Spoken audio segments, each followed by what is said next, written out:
Big strap, no stops. MNR, Mingaj, PB squad. Fight odds, cash knots. VB lock, never flop. VB lock, to the top. Lock your tie, every fight. VB lock.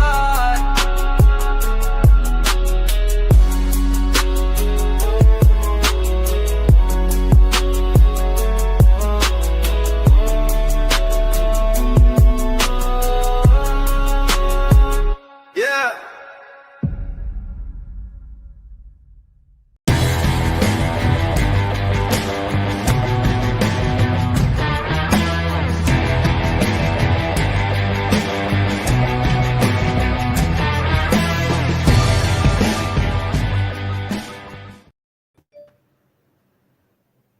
It's time for more VB MMA picks for Dana White's Contender Series. Week 10, we've reached the end of the season. Guys, I don't know if I want this to end, but we've got 6 fights to wrap up the DWCS season for 2025. We stuck another one in there, remember, a few weeks ago with Vidal. So VB's got Mr. Blonde one last time here with the Contender Series season VB. And it's been fun, no doubt about it. We'll have one more here to go. It's a great card, actually. I really enjoyed this card, and I'm going to have probably more moneyline bets on this card than the first 9 cards. So, I think this card is good for money lines, actually, and we'll break it all down. And, of course, the last episode needed, great guest. The star of the season this year, Mr. Blonde. We've had some very good calls on the show. Most of the picks we had came through, so, really want to see what we do here, on Tuesday, but thanks for joining, man, and how excited are you? Yeah, thanks for having me, man. I've made some good picks. I've made some crummy ones, too. I guess that's the way it always goes in volume. I wouldn't say that I've done as good on this season as I have in others, but decent enough. Hopefully we can close it out strong and put up some numbers this week. I do like the card. All right, let's get down to business, BB. We got 6 fights, so we better move along here and go here with what we know with middleweights here to start us off with Mario Mingaj from Italy. He's 7-0, 2-0 recently in Cage Warriors. He was last seen in November. Does have 3 straight submission wins, I believe, all by the same method in those sub wins. He's up against 29-year-old Wes Schultz of La Crosse, Wisconsin, 7-2, 4-1 amassed in LFA. He was a 24 DWCS loser, so back on the show here. Comes in off of a win in the regional scene there up in the upper Midwest back in April. Mr. Blonde got some middleweights to kick off. Yeah, probably my least favorite fight of the card, but an easy enough one to, I think, describe for everybody who might be listening. So Mingaj is an Italian fighter, 6'4", right, at middleweight, physically imposing when you look at him. But when he fights, he doesn't exactly impose those advantages. He usually towers over some folks. He's pretty well built. He kind of looks the part of somebody who'd be, pretty tough, physical in the clinch, but he's really, really not. His striking when he throws looks okay, but all of his fights inevitably end up in the clinch. A lot of times he's the one initiating it, but as quick as he initiates it, a lot of times he gets reversed on the cage, out-muscled there, and either taken down because his takedown defense isn't any good, or just kind of settling for bottom because he likes to play jiu-jitsu off his back, which is not something I'm a fan of, certainly not a strategy I would recommend for the UFC. You saw Charles Oliveira last night did pretty good with that versus Gamrot, but there's not too many Charles Oliveiras, right? So I don't know if this Euro grappler has what it takes to have much upside in the promotion, but he's not there yet, and I don't think he's going to be with the tendencies that I've seen wanting to play off his back. Wes Schultz, not really a fan of him either, but he is a competent grappler. I think he's got a wrestling background. He's got some slick, Brazilian jiu-jitsu. he hasn't faced like too deep a competition. He was featured on LFA versus Budka some years ago. Budka kind of flamed out in the UFC pretty quickly, but he was a better athlete than Schultz. That was apparent, and probably a stronger wrestler too, though Schultz did give him some fits in like the pure grappling department with his BJJ. He's got some slick submission skills. And I'm pretty confident if they clinch up, just from what I've seen in terms of tendencies, Mingaj is going to end up on the bottom either because Schultz takes him there or he just settles in for that because he's accustomed to hitting arm bars or triangles on his Euro weak competition. I would default to the top man here, right? I think Schultz ends up on top or wears him out for maybe a rear body lock, something like that, and imposes his will. I think as long as he stays safe, which many fighters have been able to do for minutes at a time versus Mingaj, I would expect him to be okay here. Again, American wrestler, some BJJ credentials. I would err to the top man here to just get on top, stay safe, and I don't know that I would call a finish. I would probably encourage him to stay safe, and he probably knows that. But at the same time, it's Contender Series, and it pays to be exciting. I'd say he lays on top and either finishes in the back half of the fight or cruises to a 3-0. What do you think? I mean, I had a really hard time picking this fight, and when Wes Schultz fought Abdul Malik, I faded him, because Wes Schultz's cardio looks very bad in some of those fights, to be honest. He gasses out pretty quick. And on the feet, he's pretty sloppy, and he doesn't have any power, really. And he's hittable. And he just has clear, game plan of takedowns and back takes and stuff like that, Wes. So that's what he does. I mean, he's a grappler. His wrestling is good. His back takes and stuff, in my opinion, is better. I'm not impressed by Wes Schultz, to be honest, at all, I don't think these guys are UFC level. Wes Schultz, in my opinion, is not going to win many fights in the UFC if he wins here. Because on the feet, he's hittable, and I think he's going to get knocked out in the UFC against anybody who can really strike at all. So that's that. But on the ground, he's okay. And as you said, he will probably be on top, in this fight. This guy, Mario, one thing he has is good triangle, but what he doesn't have is takedown defense. He has zero takedown defense, basically. He wants to be taken down and then go for a triangle. Maybe it works, maybe not. I guess that guy, Palata, or what's his name, he was losing the whole fight. He was losing 9 minutes of that fight and was able to get triangle out of nowhere, That's the kind of stuff I don't want to see, That's the kind of stuff that in UFC, it never works. You know what I mean? The kind of stuff just doesn't work in the UFC. This guy is like Italian version of Paul Craig, but worse, basically, in my eyes. So take what you want from that, And I'll go with Wes, but I have no interest in laying -185 on Wes because I don't know if Mario's striking is good or not. Maybe it's better than Wes's, and I don't know. You know what I mean? Maybe he can do something on the feet here, and I'm not going to lay this price on this guy, So I'm picking him here, but ends by sub is maybe the way to go, honestly. What is ends by sub going to be here? Plus 200 or something? I may play it, But otherwise, his West by decision, maybe. But again, I have no real interest here.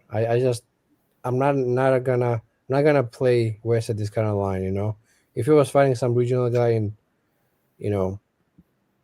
somewhere, where did he fight last fight? He fought in MFL or something. So if he fights somebody there who is 0-5, maybe I will lay big price, but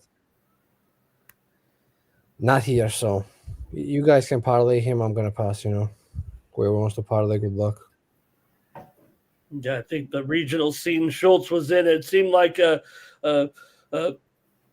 portage of Michigan and Indiana. So I just figured he was fighting up there in the Great Lakes area. So they both face pretty low level competition, I would say. Yeah, it seems like they're on the same kind of career trajectory. Both in their late 20s and just 7 to 10 fights here. But all right. All right, let's continue on and here, guys, and go to some heavyweights here. We've got 31-year-old Azamat Nuftillaev. Of course, Azamat Nuftillaev, 31-year-old from Uzbekistan. He's 17-1-1. He's off of a title belt win via round 1 sub in June, I believe in Octagon League. He's up against 23-year-old Serbian Jovan Leka, who's 10-2, most of it amassed in Armada fighting championships. He's won 3 straight and 7 of 8. Mr. Blonde, help me out here. Nuftillaev and Leka. Yeah, kind of an interesting fight, interesting clash of styles. Leka, he can strike. This guy's got a really nice kicks to all levels, especially low kicks with very little tell, very little load, and he gets good effect on them. His hands are decent as well. He can strike. The wrestling appears to be lacking, right? So he could be pushed to the cage. He oftentimes backs up to boxing, and you can clinch him up there, stall him out there, maybe take him down there. His double leg defense is okay. He struggles on single legs, however, and he's no good on bottom from what I've seen. So he can strike. If he's in a striking fight, he should be in a decent position, but I do not trust his ground game at all. That was very, very apparent in his loss to, I believe it was Vinikov a couple of fights ago. Just got basically charged back to the fence at the start of each round, would get stalled out there, got taken down, and showed a pretty crummy ground game. And that wasn't the only instance of his ground game looking bad. There was another fight where he looked kind of like a victim on bottom too. But he can strike. Okay, so let me hold that there. Azamat Nuftillaev, I'm not a fan of this guy's overall game either. There's not one thing about him that I really love. He's kind of a bricked up guy from Octagon. He's going to be giving up some height to Leka. He's gassy. I don't like his striking at all. It's a lot of lead power shots, a lot of naked low kicks thrown badly without setup from boxing range. Very, very vulnerable to getting countered, gets tired very quickly. Even in the wrestling department, a lot of times he'll push you to the cage, but he gets reversed on the fence. I've seen him get tripped down and be just kind of casual in the clinch and standing upright and kind of prone to getting tripped. The one thing I have seen that I do like from him is he's got a pretty solid, fast, athletic single leg. And that was kind of the one thing that Leka, like I mentioned, looks pretty vulnerable to.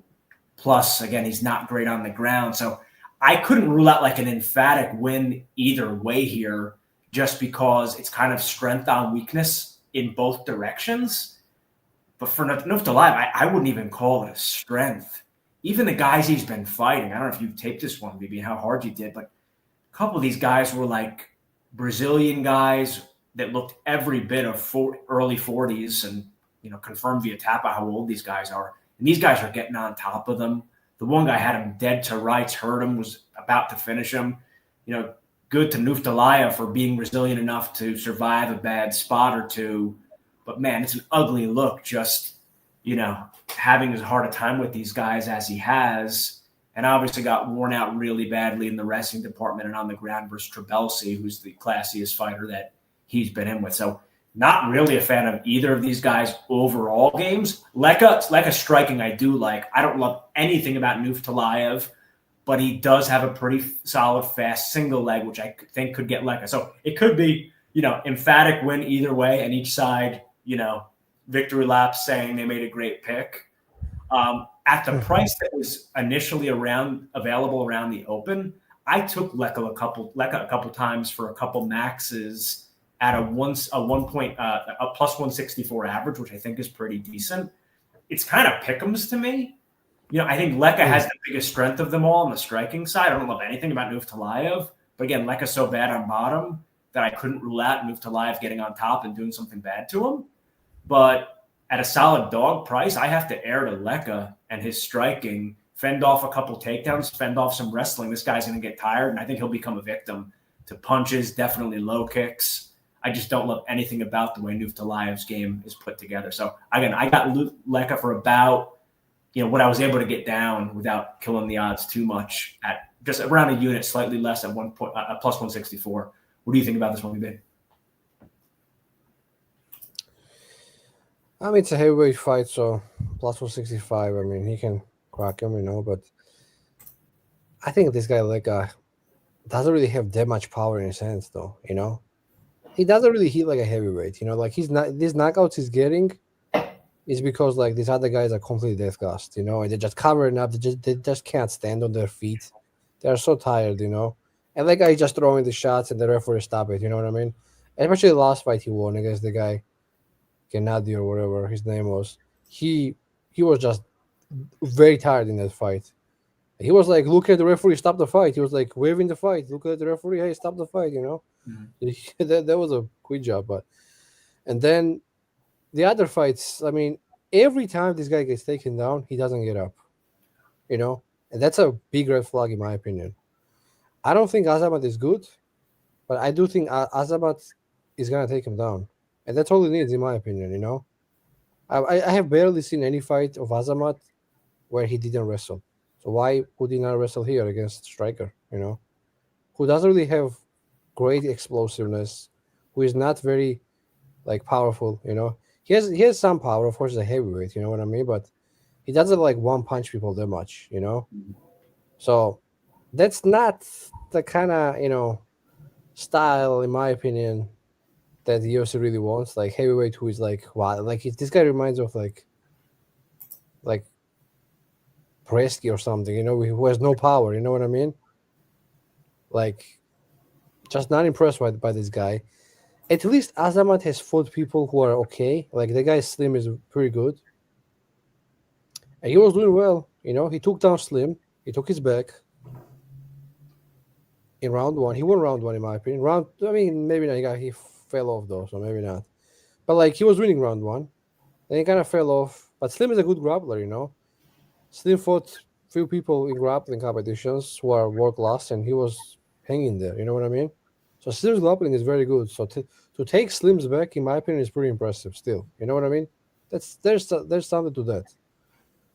So when this guy is fresh, he's pretty good, I would say, Azamat.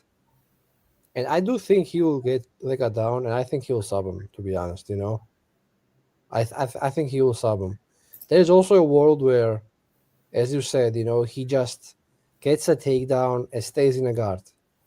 Because in some fights he just stays in a guard forever and does pretty much nothing, just stays there and bounce clock and just stays, and then these guys are tired, and you know what I mean. So he doesn't really do a ton of damage in a guard because he's most of the time he's tired, so he can't even throw that much, So there's a chance that this fight actually goes to decision with Azamat winning decision, just staying in a guard. And Leka is stuck on bottom the whole fight. That's a real possibility, in my opinion.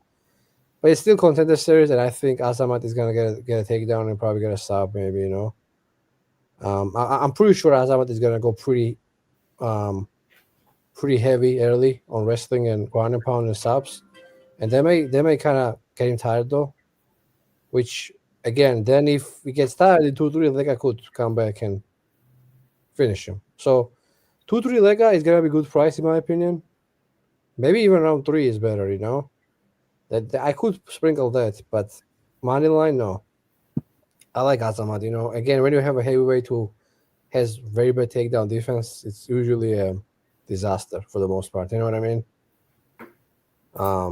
So I don't know, man. I'm going to play Azamat here. I kind of disagree. I think he should be, I would say around minus 200, I would say. I could be wrong. Kind of hot take, but I think he's just better athlete than, just better fighter, in my opinion.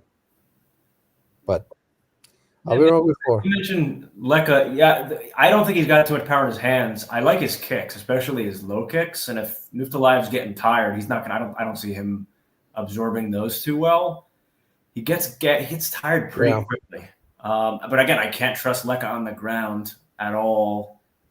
And again, it would only take a single leg or two to potentially keep him there for, either finish him, abuse him on top, or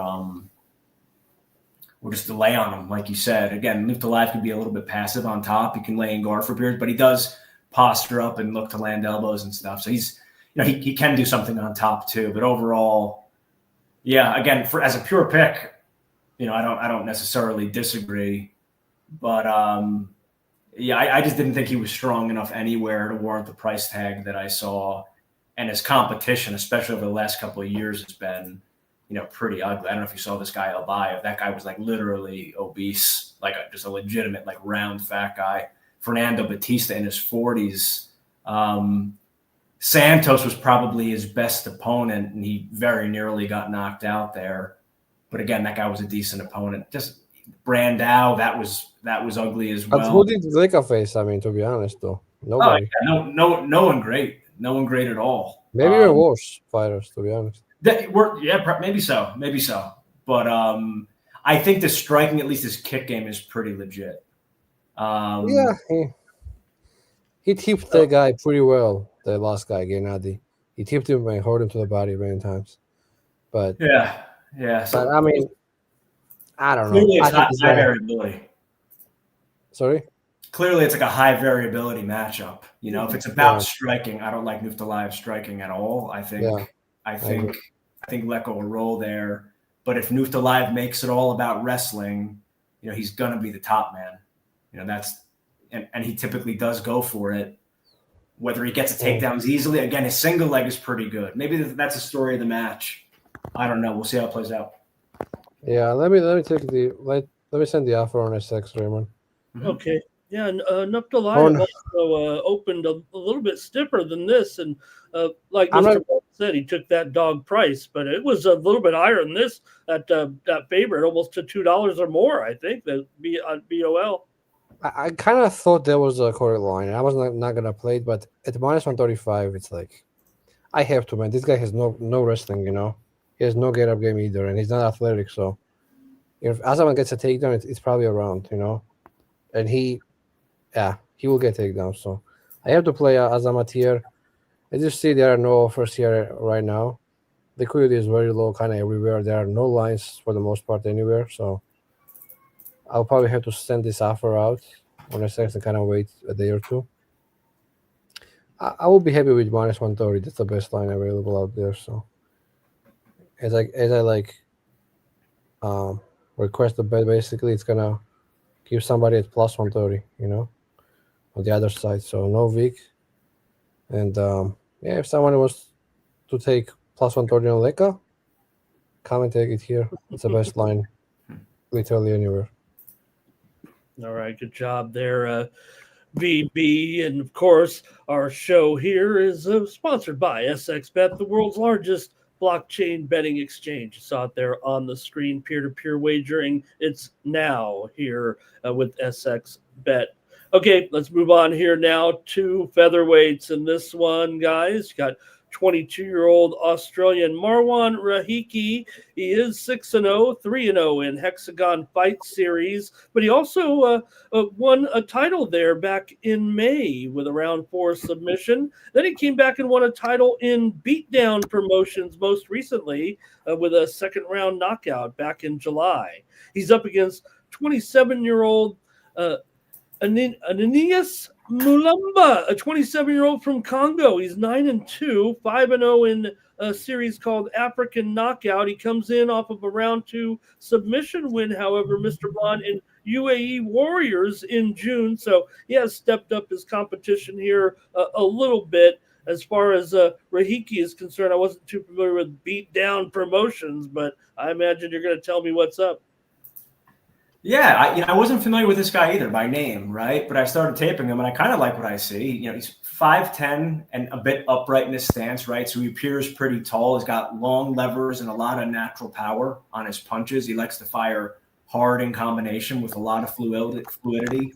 He kind of reminds me a little bit of Mandel Nallo. I don't know if that's a perfect example, but another thing that he shares in common with him is that his wrestling defense isn't very good. He does fight up well, and he tries, but his guard retention isn't great either. And I think that's exacerbated some by the fact he's very offensive-minded. Like I mentioned earlier, he likes to sit down and fire hard, fluid hand combinations. When you do that, it puts you at risk of getting level changed on while you're sitting down and firing, right? So like his offense, I think a good wrestler can get him down and potentially keep him there, or potentially, because his guard retention is not very good, maybe finish him or do bad things to him there.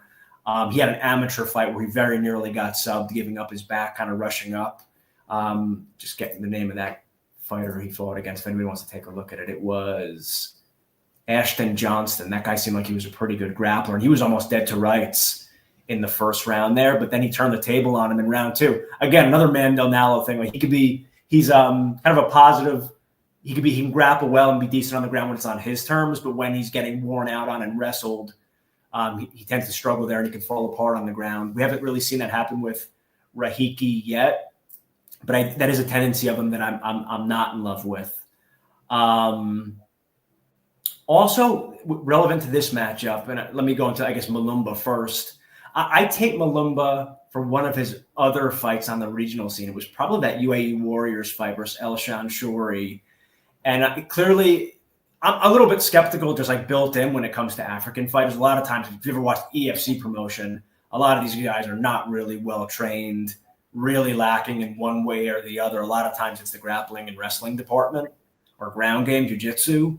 He's a little bit of an anomaly there. I actually think his grappling is he's better on the ground than he is on the feet. On the feet, he's pretty danger prone, especially to counter punching. You can see the way he enters, he's at risk. But he's a strong guy. He's an athletic guy. And he could do good things if he gets to top. Not that I like his traditional wrestling, but if he catches a kick or in a scramble or defending a takedown to top, he could do something there. So I'm not in love with the idea of Rahiki at chalk, though I do think he's the right side and he's the more talented and better fighter. I just don't love him against a strong physical guy that has the ability to potentially advance on him should it hit the ground. I just wish I also saw a little bit more counterpunching from him, which would give me more confidence that he could make Mulumba pay for his aggression or for him trying to wrestle. So as a pick, definitely Rahiki. If it blows out and turns something crazy, I might get behind Mulumba, but I do think Rahiki's pretty clearly the more talented guy with more upside. Mulumba's got a lot of ground to make up in the striking department, but he is athletic, he's strong, and having some game on the ground, gives him some ability to improve as well. But I like Rahiki to win. I will not be betting it at -200. What do you think? I will be betting him. Again, we kind of disagree. This guy Mulumba, as you said, goes for the takedowns. Is he good at them? No, he's not. He does not really pass guard well. He has hard time keeping people down. He has hard time passing. He has hard time not falling from somebody's back. And those guys are literally jobbers. Let's be honest. You know what I mean? This guy Marwan, when he was fighting the guy, what's his name? You said Johnson. I think he was 21. He's 24 now, I think. So he's gonna be better and better every fight. And the improvements this guy has been making, in my opinion, is pretty evident. He has a lot more power, it seems, in his hands. He's growing into his body. He's physically bigger. Looks to be in great shape every fight, better and better. Kind of shredded, and just got bigger the last couple of years, So that's a good thing, kind of growing into his body now as he gets older. So he's 24 now.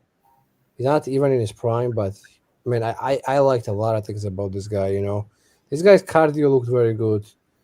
This guy's just, intensity and just, what kind of fire he brings is pretty great, I liked his ground and pound a lot. He has vicious ground and pound. This is not a guy who, if he gets on top, just lays there to win a round. If this guy gets on top, he's gonna hammer fist you through the canvas, And the guy he beat last fight, the guy Gabriel, is a very solid fighter, man. The guy is not in any way a bum. The guy is good.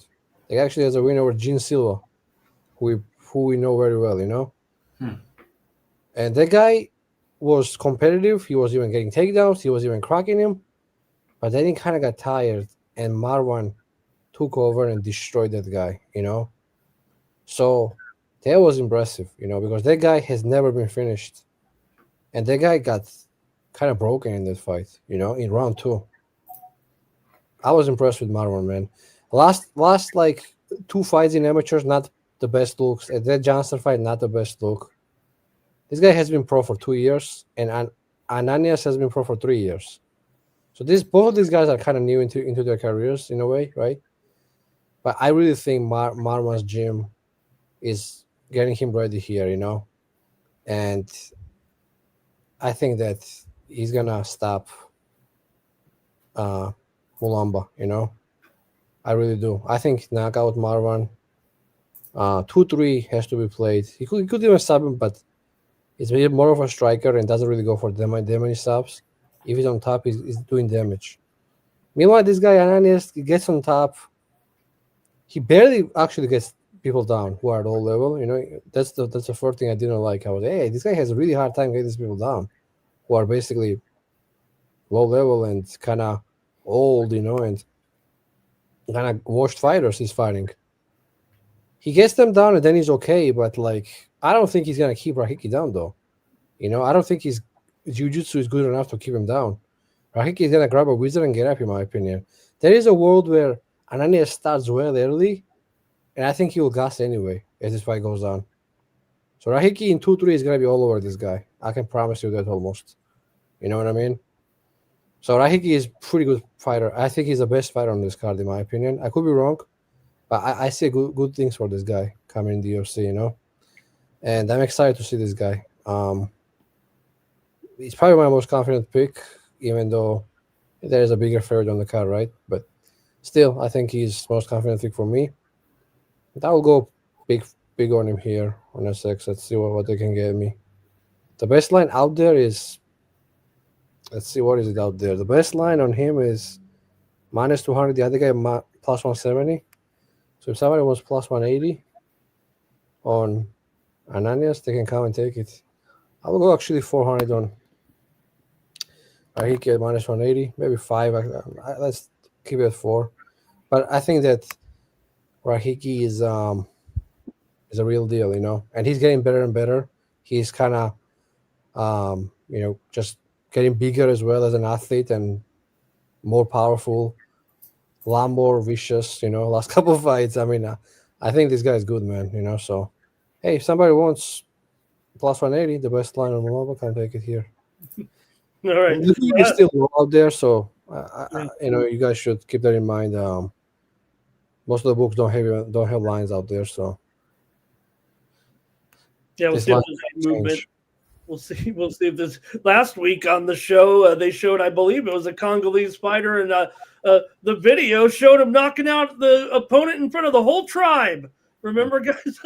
Everybody's gathered around. I don't know where they got that one, but just left the guy laying there in front of everybody. All right, let's keep it moving here, BB.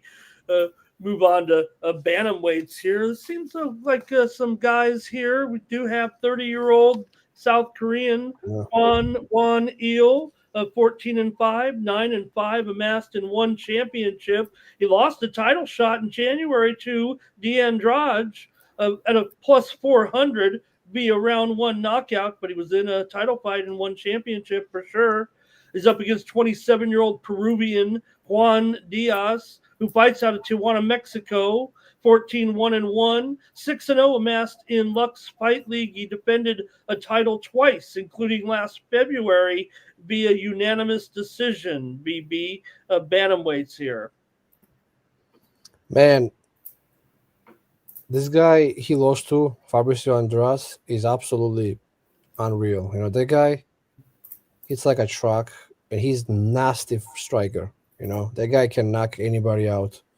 One of the best strikers I've ever seen in featherweight in general. So getting knocked out by that guy is, in my opinion, not the worst look, because that guy really knocks almost everybody out, One thing about Andrade is he doesn't have the best chin, I would say, but his offense is unreal, His knees are disgusting.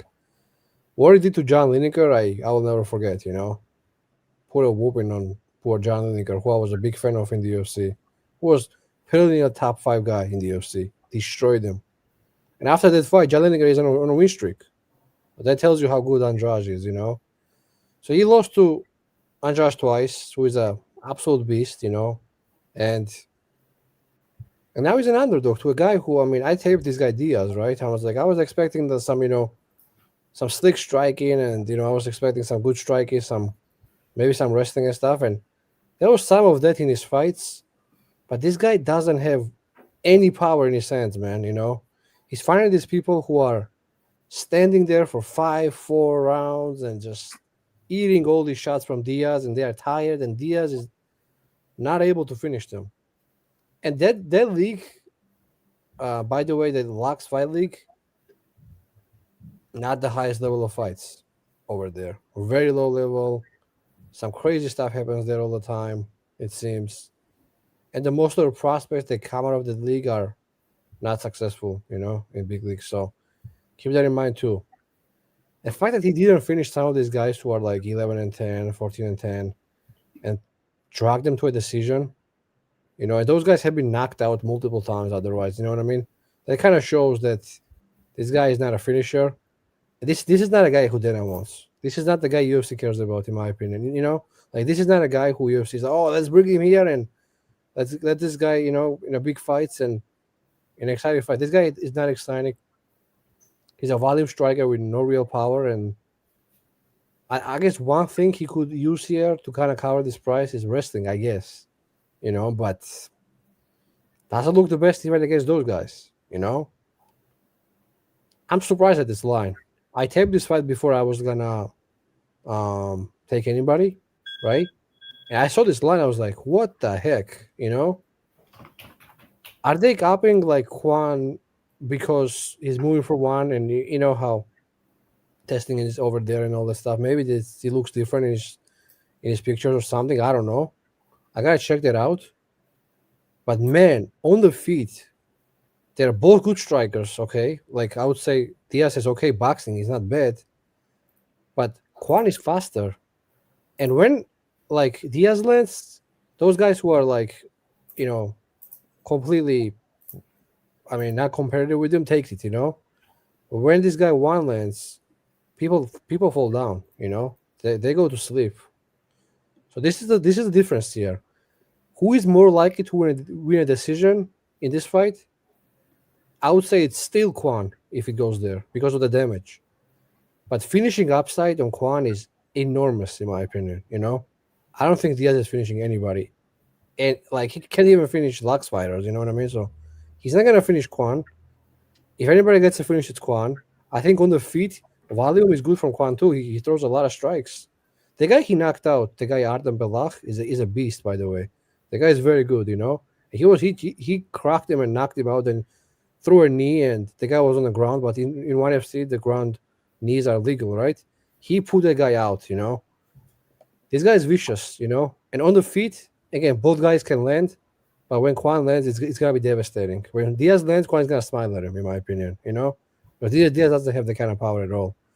This line is insane, in my opinion. I may go really, really big on this guy, Kwon.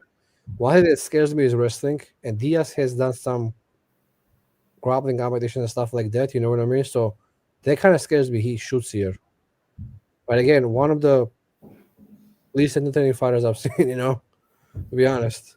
Especially at UFC level, this guy is not gonna be exciting at all. It's gonna be like decisions nonstop if this guy gets signed, Literally, he's gonna be like freaking Tisha Torres of freaking featherweights, my bad, bantamweight. He's gonna be like new Tisha Torres of bantamweight men's MMA, bro. This dude. So let me go and bet my boy Kwon. Yeah, I'm taking another bet here. I'm sending offers out. You're going to be missing Contender Series, BB. I'm going crazy here last week. I'm telling you, man, this guy Kwon should not be an underdog to this guy. He can win a decision, and he will, in my opinion, win by knockout. So all that finishing upside, competition level is like laughable to compare even. This guy is fighting in one against real people, And Diaz is fighting some Mexican, like, I don't know. Job. It's like, I don't know. I just don't know how Diaz is gonna get it done here, unless he just, I don't know, gets a takedown or two. And those guys he was fighting are not even like that good. but thinking that he couldn't finish them is like such a red flag, you know? Those guys are not real fighters, man. Those guys are just normal Mexican people who are probably not full-time pro fighters, you know what I mean? And this guy is like dragging into the decision, so Tisha Torres of Bantamweight is this guy Juan Diaz is gonna be if he gets signed. All And right, Kwon let me is a try guy to who I like, man. He cracks you, he knocks you out, his ground and pound is vicious. This is the guy that UFC wants to have. You know, this is the guy who has, I believe, let me check how many knockouts he has. I have never seen this guy win by decision, so he must have a lot of knockouts. Let me check. Yeah, 30 finishes and 14 wins. You know, that's what they want to see. Not Diaz, who can't finish very low level Mexican fighters, or some of them like some other Latin fighters, but just low level guys, and those gyms they are coming from are also low level. You know, so yeah, it's a bad look, man. All right, maybe I'll try to polish it up here for Mr. Blonde. I'll just maybe Mr. Blonde Diaz. I'll just say maybe he's got some veteran polish on him. I guess heading into this one. Nah, not even. I mean, Kwon has more fights. I would say, I was not familiar with Diaz. I was familiar with Kwon. I like Kwon. I would just as a pure. It's generally this is gonna be a striker versus striker fight, right? Kwon is a little bit taller. He's very much a Korean style fighter. He, reminiscent of a lot of Korean fighters you see in the UFC. Kind of head first. He is hittable, but he's a nasty striker, man. His left hook to the body is nasty. He's got nice knees, a nice right hand, and he's very fluid compared to somebody like Diaz. Diaz is shorter. He's maybe a little bit more tactical and thoughtful about his approach than Kwon is. He mixes it up a little bit more, perhaps. He'll go for a takedown, but I don't buy his wrestling. He looks competent enough on the ground, but I wouldn't say strong on the ground. And like you said, that Lux Fight League, it's a lot of Mexican and South American fighters, and none of these guys are super talented, and they're primarily strikers, right? So Diaz brings a little something more to the table than that. Like you mentioned, he's got some fights, he's got some grappling, he's got a decent front headlock game. Again, nothing very impressive. And on the striking side, again, he's okay. He's workmanlike. He's not an incompetent fighter by any means. And one thing I do like about him is that he's got a lot of, kind of championship experience, and he seems to get stronger and separate from folks as the fights go on. But he won't have that 25-minute luxury in this one on Contender Series. And like I said, his competition is kind of crummy and a little bit one note, being kind of Mexican and South American fighters. A lot of times the ground game and the wrestling is lacking there. Again, Kwon coming from ONE FC, he's facing a much diversified array of competition, right? International folks, Europeans, Brazilians, Asian fighters, etc. So his overall competition level is stronger. I certainly like his striking better. He's certainly more dangerous than Diaz, like you mentioned. Love the left hook to the body. This was the last fight I taped, but I was surprised to see this sitting at 130. I hit that once, maxed that at 130, hit it again at plus 120. And then as we're talking, you're giving me more confidence about it. I hit it for another half unit at plus 110. So now I'm in for a pretty nice bet, just still under 2 units, but at an average of plus 121. I think that's pretty good. I think he's the more fluid striker. I think he's the more dangerous guy. I'm not really intimidated by Diaz's wrestling. And what I like best about Diaz, again, somewhat more of an ability to mix it up, perhaps. Maybe a little bit more tactical and thoughtful about his approach than Kwon. Kwon is kind of one note coming forward, looking to crack, looking to get in the pocket and trade with you and mixing that left to the body. I think Diaz is a little bit more of a thinking man's fighter than that. But I just don't think he's got the physical goods compared to Kwon. So I like Kwon here. I was surprised to see him sitting as an underdog. Maybe it's that 14-1-1 sparkling record, but you got to consider who he's against. And I was not very impressed by his competition. Again, solid enough fighter, not a scrub by any means, a solid regional guy, no upside in the UFC at all. And Kwon's been featured in ONE FC, which I'd consider somewhat of a major promotion. And he's been with some good dudes. Again, the 2 L's to Fabricio Andrade. Again, it's striker on striker, and Andrade's the better striker. It comes down to that. So in a situation like that, the guy's just brutal. He brutalized him twice, and he did it early. But there's no real shame in that. And Roddy would destroy Diaz as well, right? You mentioned Balak. Bro, Balak's well-rounded he guy. would not only destroy him, he would knock him out probably in under 1 minute, Well, that's what he did to Yeah. Kwon twice. But anyhow, I like Kwon here. I think he's a solid fighter. I think he's somebody the UFC can get behind. I think he's got more upside. I think he's the more dangerous striker. I think that's obvious on tape. I don't think Juan Diaz is a total scrub. Like the No, card, he's not. He's not. experience, but I favor Kwon here outright. Clearly, I would say I would clearly favor Kwon here outright. Yeah. What upside does Diaz really have? Again, Kwon is hittable. You said, Diaz isn't really a power guy, but if you kind of roam into the pocket, head first, bad things can happen. So would I be? He scored a couple knockdowns with kind of crisp 1-2s against, guys who were defensive voids. So, maybe couldn't rule it out. I'd be surprised to see him abuse him on the ground, but he does have some upside to try at least. But again, I think we're in agreement here. We like Kwon. Yeah, I can't believe this line, to be honest. I'm looking at them like, what the heck? Yeah, So it's fact, like, you guys throwing those nickels in there. Bet Online, really the only major book offering the fights at the time of this taping, has just moved to $1.18 on Diaz. Kwon is a favorite now in real life. So, yeah, somebody is stammering Kwon as we speak. So, you're welcome, everybody. But I was looking at this line. I saw minus 150 and plus 130. I was like, hey, Kwon is minus 150 and I'm going to probably go 3 units on it. I was thinking, right? And then I saw like, no, wait, Diaz is minus 150. I was like, what the hell is going on, So if I was going to go 3 units or minus 150 on Kwon, at plus money, probably in max bet him at this point. Like, again, let's go over it again. All the finishing upside, early, late, whatever, is on Kwon. He has one-punch KO power and has finished elite fighters, right? Diaz couldn't finish absolute worst of the worst fighters you could really fight outside of the UFC. That's first. Second, if it goes to a decision, Diaz is probably more likely to win that way, If he goes over and his volume over like damage or something, I don't know. Maybe he can win a decision, but I think he will get hurt. I think he will get dropped if this fight is 15 minutes, at some point. So can he win rounds still, getting dropped and hurt? I don't know. Maybe he can. I just don't think so. So I got Kwon like minus. Man, I would say minus 220. It's plus money here, so pretty crazy in my opinion.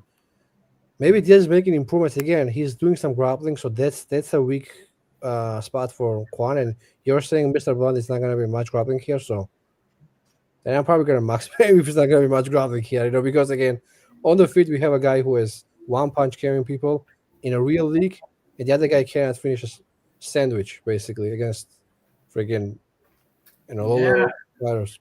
Again, just for some added perspective on that related to the grappling, Balak can grapple. He hit a takedown and he had Kwon in a body triangle, and Kwon stayed pretty composed. He got him down again, but he did the right things, kept his whizzer, turned in well. Juan Diaz, again, he likes to jump on front headlocks. I've seen nothing but him fail on them. Yeah. He did hit a body lock takedown in one fight and secured the back with hooks. No body triangle, was working on a rear naked choke, failed to get it. The guy was up 2-6. So again, if he's not finishing this kind of weaker Mexican competition and Kwon is surviving a pretty rough spot versus Balak early, then, I don't see much reason to think Diaz is going to finish him on the ground if he even got it there. And I haven't even seen a great commitment to takedowns from Diaz. He's primarily a striker where he has an edge against the fighters that he's been in with. So that's my 2 cents. Yeah. And for the last point, like Kwon, he's kind of older. I think he's like 30, right? So this is the best time to make a run, right? He has next 3-4 years in his prime. So I think he will come to the UFC here and he will have some really fun fights. Again, Diaz is going to be absolute decision king if he gets signed. So I don't think anybody really wants to see Diaz in the UFC that much, But props to him for getting 14-1 record. He's been 5 rounds. But is it a good look to go 5 rounds against 11 guy or not? You know what I mean? For me, it's not a good look. For me, you should probably put the guy away in the first round if you're UFC level. I'd go 5 rounds with him. So Kwon is doing what Diaz should be doing against the real fighters, Yeah, he lost to Andrade, but Andrade just knocked out Lineker, who was top 5 guy in the UFC. So Andrade is absolute beast, The losing to him is nothing, in my opinion, on the feet. But Belach win, I actually bet Belach there, I actually bet Belach. I thought he was going to wrestle him, and Kwon knocked him out. So I remember that fight very well. So Kwon by knockout, even by decision, is possible. So I already have the offer out. If somebody wants to take it, I may go 5 minutes on this guy. But again, the line is very, right now it's soft. Yeah, why wouldn't they pick it up? Yeah. I don't want to play it right now. I can't even really bet it right now. So let's hope, when this spreads, I can get plus money, because then I'm going to go real big. Maybe 4 units would be a sweet spot. But yeah, let's go. Mr. Blood, and I agree on an underdog. It should be at least live. Yeah. And like you said, BB, could be the favorite by the time we wake up tomorrow. So get on it. Okay.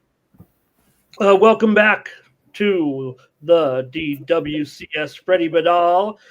He went right over to Dana White after he earned his submission victory there over Franco back on September 9th, BB. The 31-year-old from New York is 4-0. He won that Contender Series bout. Seemed like he went right over to White, and you could almost read his lips. He said, "Hey, will you come back?" I think is what he said. Remember, he was overweight, I believe, in that fight. He was plus 360 when he pulled off that submission win. It was an upset, no doubt about it. Wasn't spectacular. Got an offer to come back and take on 28-year-old Levi Rodrigues from Sao Paulo, 5-0, 3-0 in the LFA. He won back on September 3rd as a minus 145 favorite. So both these guys, Mr. Blanc, coming in on about a 1 month's rest here for this one, light heavyweights.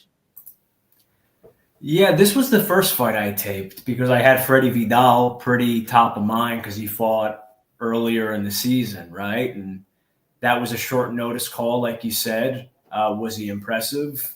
No. He was in with another kind of green but more athletic Brazilian that had an interest in wrestling him. And both guys gassed, and he prevailed. I don't even want to say he gutted it out because his body language wasn't necessarily good to me. And I'm certain he would have lost against a better USC caliber and better conditioned fighter there. But he did stay in the fight. He did look durable. He took some good shots there while tired, and he, never seemed really stunned or hurt in a big way. His chin held up. He didn't really spaz or look like a guy who's never been hit before.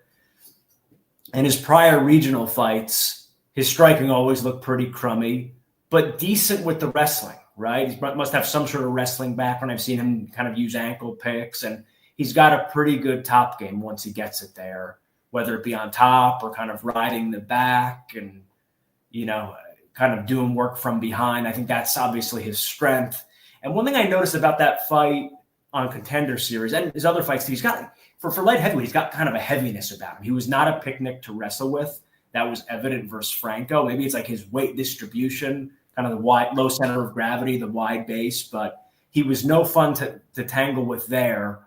But again, so I wouldn't say I like his game, but showed at least some degree of resilience on the Contender Series, some durability, and his top game is pretty good if you can get it there. Levi Rodrigues, limited tape from what I can find, but he seems like a one-dimensional boxing type, not super technical, but above average power, certainly quicker and a better athlete than Vidal. Haven't really seen any depth to his game from the fights that I've watched. His feet are kind of slow. One thing I don't like about him is that he doesn't defend with his legs, right? So if punches or strikes are coming at him, he's just relying on blocking, moving his head, etc., versus getting out of the way with his legs. So he's a target. Versus Ribeiro, which I think was his last fight on LFA, he was getting touched up a bit early there. Ribeiro could move a little bit. He had some quickness. Rodrigues wasn't defending low kicks at all. He had kind of punches whizzing by his head. He was getting touched up there a little bit. He managed to catch a high kick for a takedown into some, very empty top time. And then on the stand-up, he managed to score a knockout, just in like a standing kind of awkward scramble of sorts. So it wasn't like a traditionally set up strike by any means. In his other fight that extended, he was kind of just moving around versus Pereira, who was basically just like an older fat guy, was moving around, not doing a heck of a lot.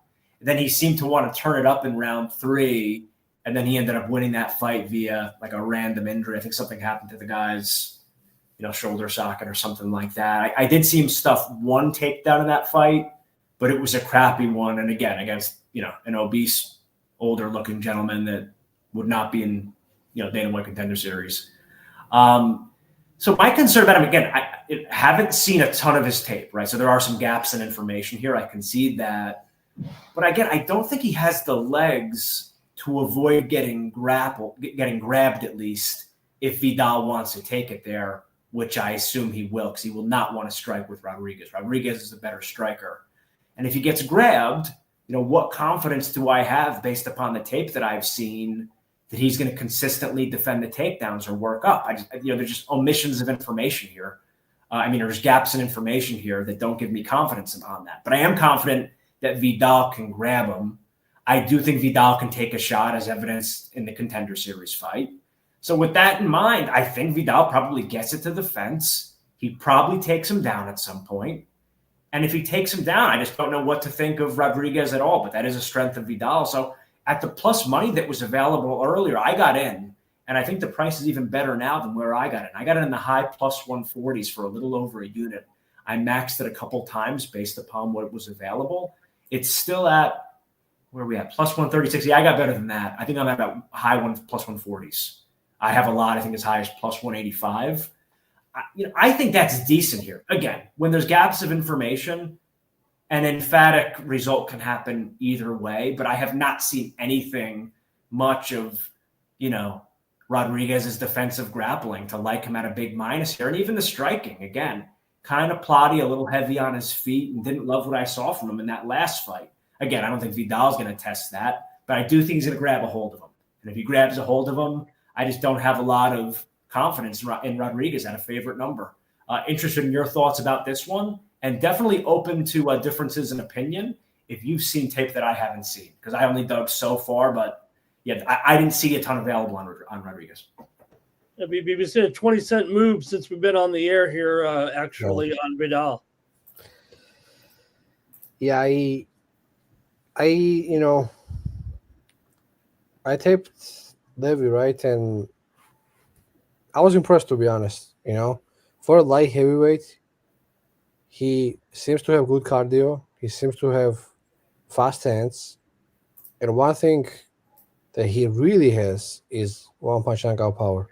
If you look at his record, 5 wins, right? I believe all 5 are knockouts. As an amateur, he had 7 by knockout, So every fighter he fought basically went down, fighting Levy.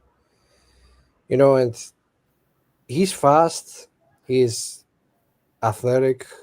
Can we really know about his grappling? I couldn't find anything either, that much. Besides that one fight where the guy got up and he chased him and cracked him against the cage and knocked him out, like you said, That one fight I saw, But other than that, I couldn't really see much tape about his grappling, about his takedowns, wrestling. So I don't know, to be honest. I just cannot assume that this guy's wrestling is good, takedown defense is good, But what I know is if he touches Vidal early, Vidal is going to go down. And Vidal is super heatable. He's just learning how to strike, He even, I think he said that he's just learning how to strike right now. So he's on the feet. He's basically a beginner. Like, he has nothing, Of course, his wrestling background is solid and he gets people down. And the last fight he gassed, and then he kind of came back. At some point it looked like it was over, and the other guy was in a mount, and I was like, yeah, this is over now. It's not. And the dead guy gassed out after beating him up, and he got finished. That fight looked like some low level stuff. Like I don't think Levy's the kind of gassy guy who will just gas himself out shooting or something. I think Levy is probably gonna get taken down at some point. But I think if he gets taken down, he's big, he's strong. I think he'll grab a wizard, get up, and I think he will be able to land at some point. I think round 1 is very good. I think round 1 for Levy is gonna be very good. I think he will get a finish. I do think he will get a finish here in round 1. And Vidal is, they're bringing Vidal back, but what can really Vidal do in the UFC? Barely gets takedowns against this level, So on the feet, nothing he has really that I'm impressed with. And on the other hand, we have a guy who is 28 years old, one-punch KO power. As an amateur, every fight he finished. As a pro, every fight he finished. Exciting guy, UFC wants that. Not Freddy Vidal, back takes against the cage or something, So I just don't know, man. He's probably going to get a few takedowns. He'll probably get on his back and just knees, thighs. That's what he probably will do. But when Levy gets up, he's going to do damage. And I don't think Levy's going to gas. And again, we don't really have that much info on his cardio. But from what I've seen, he was throwing some heavy hands early. And he didn't look tired, At least in round 2, he looked okay. So I do think Levy's cardio is actually good for a light heavyweight. Vidal's cardio, maybe it was short notice, but maybe his cardio is not just good, So I will take Levy here. I will probably wait because people are betting Vidal here, So I will not take it right now, but I for sure will be entering on Rodrigues. Anything below -150, in my opinion, is good. Again, we disagree on this one also, but we can't agree on everything. We agreed on Kwon, so on this one we disagree. I think Vidal gets sparked, in this fight. Baby Master is coming, man. It's gonna be exciting action in the UFC. I don't know. He doesn't pass the eye test from you're talking about Carter. The first 6 or 7 fights that he had in the pros were literally 1-minute smash jobs. And then that round 3 fight that he had versus Pereira, he kind of just did nothing in the first 2 rounds. He was just kind of like he wanted to log minutes, it looked like. And then he started turning it up in round 3, and I agree. He still maintained some pop there, and he was probably going to finish that guy legitimately there. But again, that's not enough for me to judge cardio. And the Ribeiro fight, that was, again, 2.5 minutes.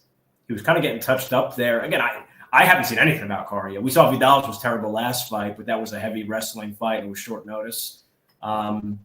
He did look pretty chunky there versus what I've seen earlier in his career, so there could be something to that. But again, just potential grappling upside. And I saw in the chat, Bua mentioned about how it's not wise to grapple again after kind of the shitty fight he had the first go around.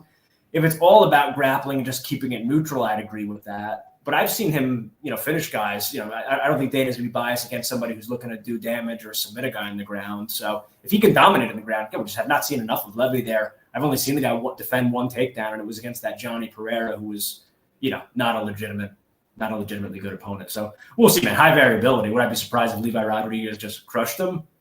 No, but I did see Vidal take some shots versus Franco on Contender Series. He looks like a guy who's, he looked like he could take a shot to me. Again, is he going to take a bunch of them from a primary striker in Rodrigues, where Franco was a primary grappler? It's a totally different story, obviously. So no disagreement there.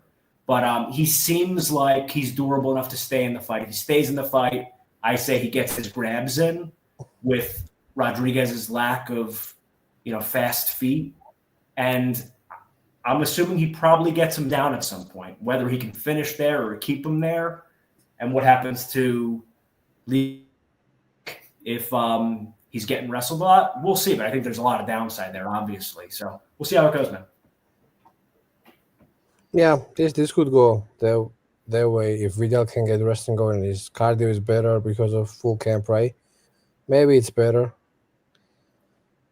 I think Levy He's athletic, fast, explosive, light heavyweight, and UFC lacks that for the most part. You know what I mean?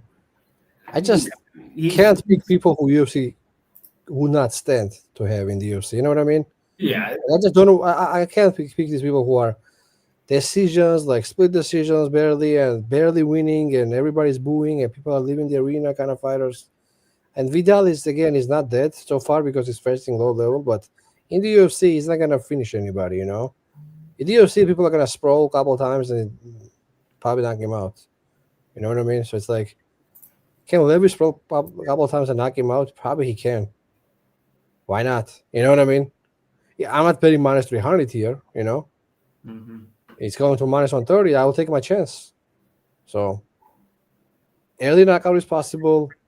If this guy's actual cardio is, we don't know, but if it's good, minus 130 is going to look like a huge value. So I will take my shot with Levy because of, again, who UFC wants to win? A guy who has every win by knockout. That's who UFC wants. If UFC wanted Vidal, he would be in the UFC right now, not coming for the second time. Mm-hmm. So let's see what he does. But if Buho said, right?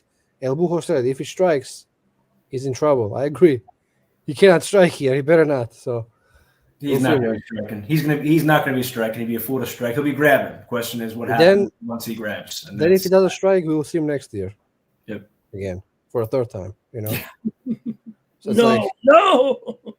Maybe not. Let's get Rodrigues to the UFC, man, and let's get him in some fun fights. Well, there's something to be said too. I mean, if you don't get the contract, you can still win and get a little money. But you'll have to be impressive here. The winner will be to get that contract. All right, one more VB, and that's it for the Contender Series this year. We've got welterweights here with Michael Oliveira, a 27-year-old from Rio de Janeiro. He's 8-0, 6-0 in LFA. He won a unanimous decision last November as a minus 2,500 favorite.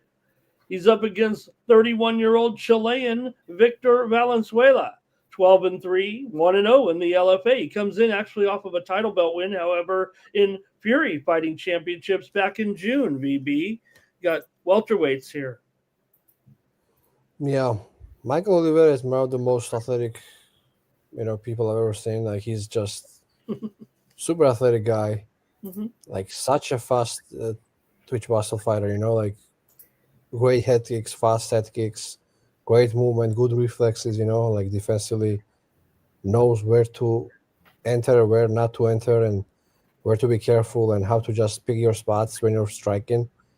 And I watched his old fights and he barely got hit in almost, But then I look at his record, I was like, oh, this is the LFA, right? He's like 5 or 6-0 in the LFA. But then I look at his record in the LFA even, he was fighting very low people, The LFA kind of built him up to this point, The last guy he fought, this guy Aldo Pereira, disappointing performance. He should have finished him, The guy shouldn't have made to a decision. But that guy is tough, so again, before that, this guy Dallas Gama, who is actually, I believe, a doctor, commentators were saying. Again, that guy took him to round 3, and the guy's 7-5 or 7-6 guy, and he finished him in the end because Gama just got tired, But I don't know, Oliveira looked like absolute stud, in early fight, just finishing everybody in 40 seconds, right? And then he turned into this careful striker last couple of fights. So it's a weird transition, he was just coming out firing, just head kick knockouts, body kick knockouts, just walking people down. And last 2 fights, kind of different fighter. Maybe he changed the coach, I don't know. But he's so athletic that is he will still produce knockouts just because he's fast, and he just picks spots very well. He has very good angles, so just because of that, he will still get some knockouts. But the last 2 fights, not the best look to go in 3 rounds and decision against those people. This guy Victor, I actually knew this guy from the Whitehead fight he fought. This guy Brute Whitehead, because I bet him in that fight, I believe, and he put the guy to sleep with a knee. He hurt him. he kind of like chased him down and kneed him and knocked him out. So I remember that fight very well. Before that, I didn't tape him. So then I went to a tape and I taped this other fights, like against this guy, Dustin Parrish. Was actually taken down, which is a bad look.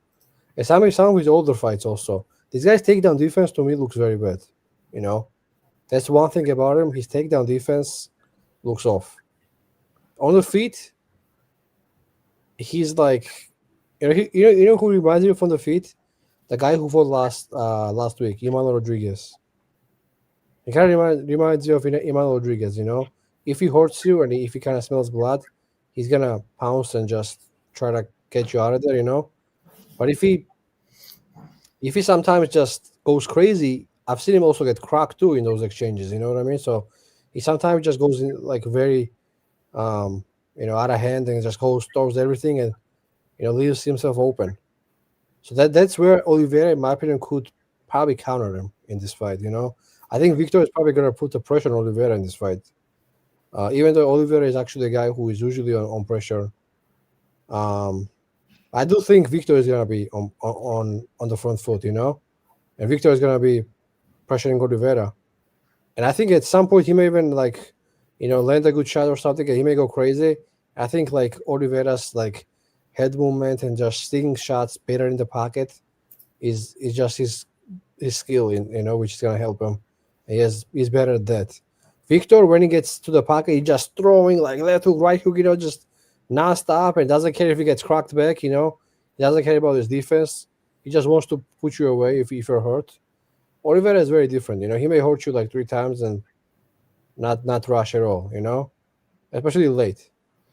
So it's a tough fight to call because, again, Victor has power, and if he hurts you, he's going crazy, and maybe he can finish the job, against Oliveira if he does that. But I think Oliveira is athletic. I think he's pretty good on the feet as far as footwork, and I think he's just better athlete and also younger. So I'm not gonna lay minus 220 because it seems like an under kind of fight, a volatile fight, but I gotta go with Oliveira, just better athlete, bigger. I think a little bit more technically better trained fighter, So I'll go with Oliveira, but I'm not too confident because Victor for sure has power and he has good finishing instincts, even though sometimes he gets too crazy.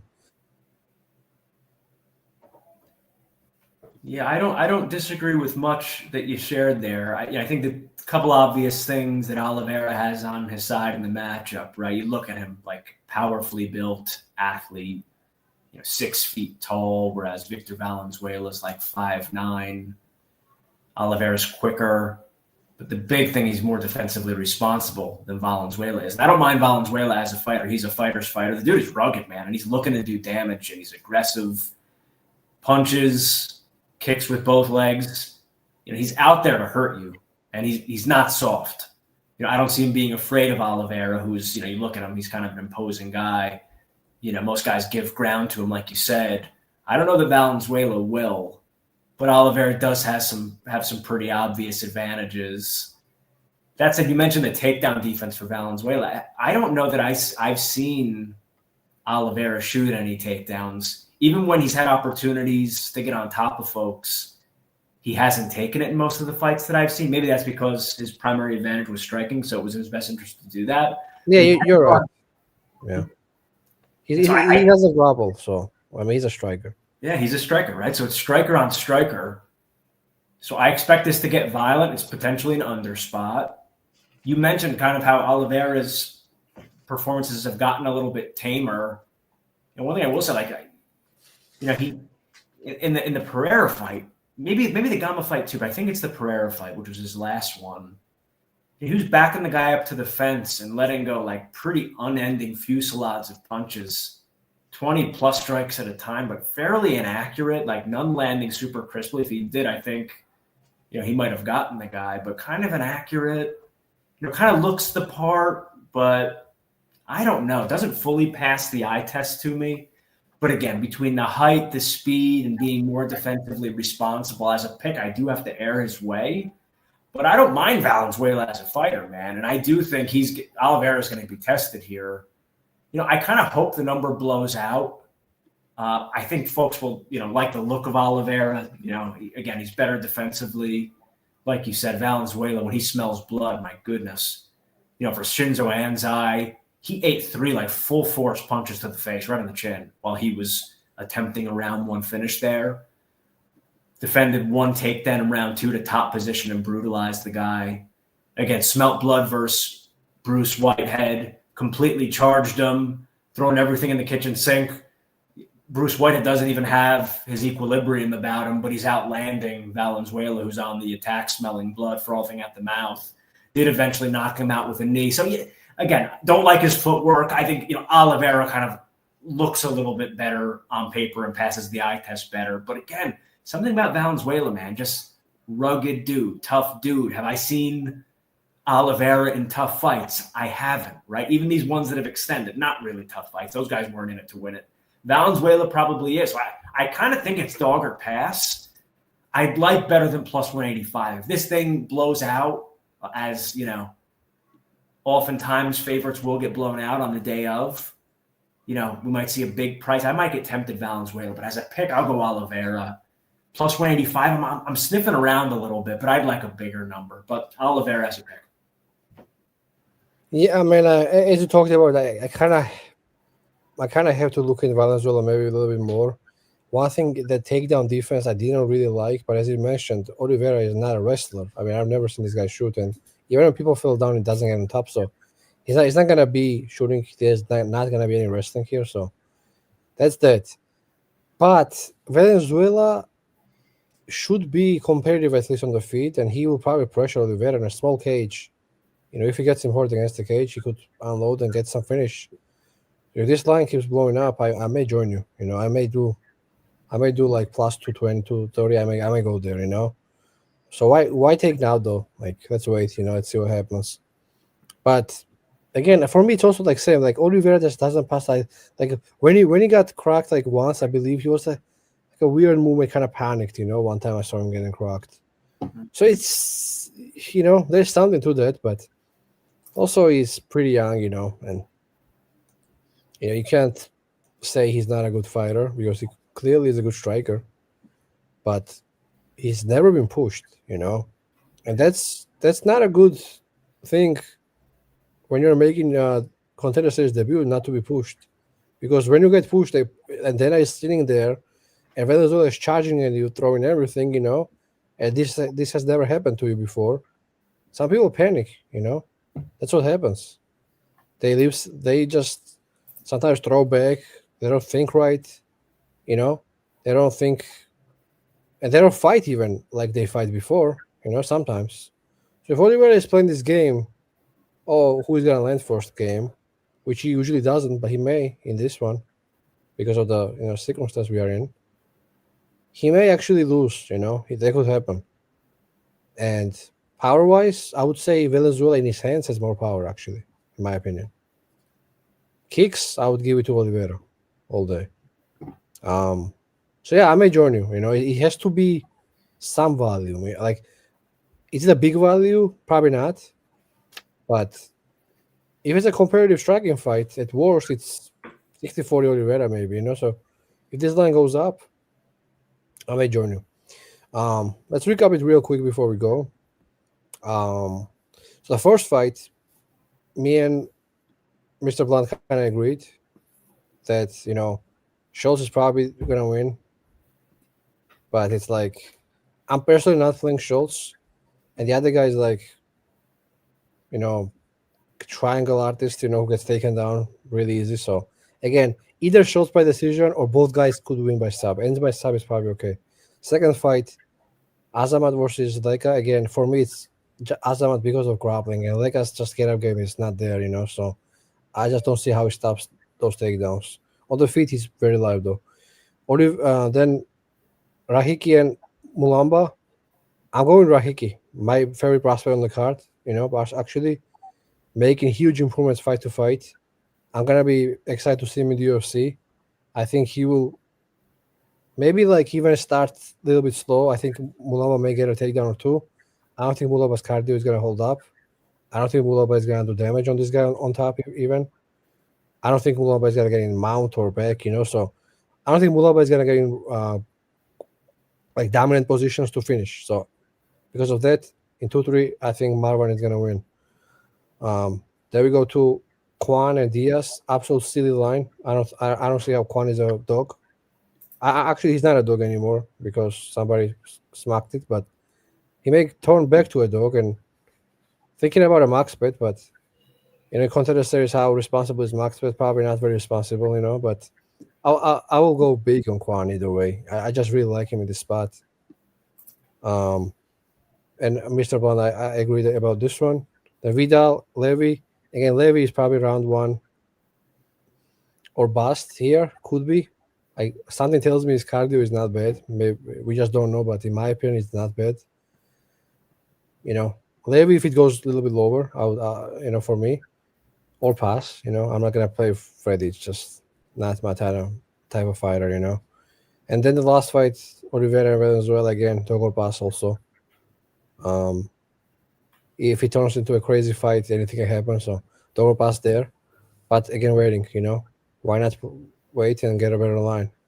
So that's pretty much that. No, BB, it was a great season of Dana White's Contender Series previews. And we got one more show to look at on Tuesday night. And, of course, you'll want to thank Mr. Blonde. He was our most frequent guest on the Dana White Contender Series previews this season, BB, and why not? For sure. Mr. Blonde was star of the season, as I said. Everybody was saying, hey, bring him back almost every week. I was like, yeah, I will. Sometimes he was not available.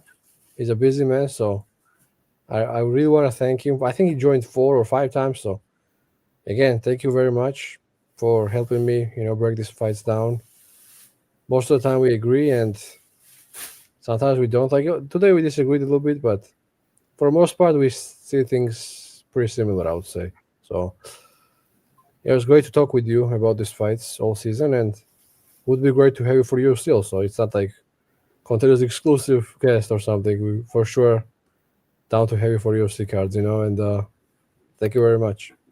Absolutely, man. Appreciate the platform. A lot of nice comments in the chat, and I've received some private messages as well. So definitely increased exposure by you guys having me on, and it's all been positive. I don't have anybody talking crap to me.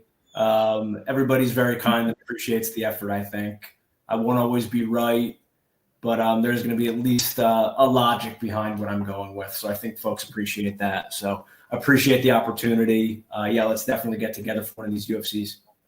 Yeah, I'll talk some trash. It takes a special kind of sicko to get down and dirty with the Contender Series, like Mr. Blonde and BB MMA picks. All right. Great job, you guys. Thank you so much, BB and Mr. Blonde and all the guests we had this season of BB. And we knocked it out. Another season, we're going to keep coming back and doing it next year with the Dana White Contender Series, BB. And thank you to our sponsor, SXBet, the world's largest blockchain betting exchange. BB?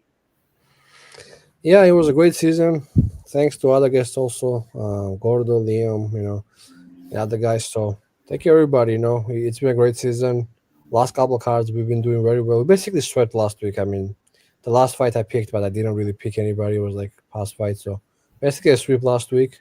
Before it, also very good cards. So last couple, we've been kind of getting it together, even though we kind of lost few before that. So, let's hope we can end it right. I'm gonna have very, very big bet on Kwon, probably no matter what, because I just really like him in this spot, and I'm gonna have some other bets on money lines. I may bet every single money line on Dana White's Contender Series for the first time. I have never done that, but Schultz probably not. No, never mind.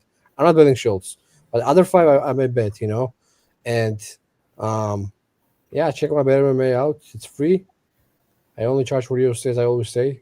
If you look at any other league, it's free. So Mr. Van is same. Check his Bet MMA out too. Especially if you have small units, he posts very sharp lines early, and you should probably check it out and make some money. Probably he has plus money on Kwon, which nobody has. He has plus money on Jordan, right, as he said. So he sniped some very good lines. And yeah, again, thank you everybody in the comments. El Bujo, Olajuwon. I mean, all season we've been having great audience. Actually, last week was the most viewed Contender Series video, 1,000 views. So thank you everybody, and yeah, see you next week for UFC, and tomorrow for more UFC. Actually, tomorrow we may do card. Maybe it's gonna be tomorrow, Tuesday. Probably tomorrow. I will keep you updated. All right. Great job, Mr. Blonde. Great job, VB. Thanks to all of our guests this season and everyone in the chat. For VB MMA Picks, I'm Ramon Scott. Catch you next time on more VB MMA Picks.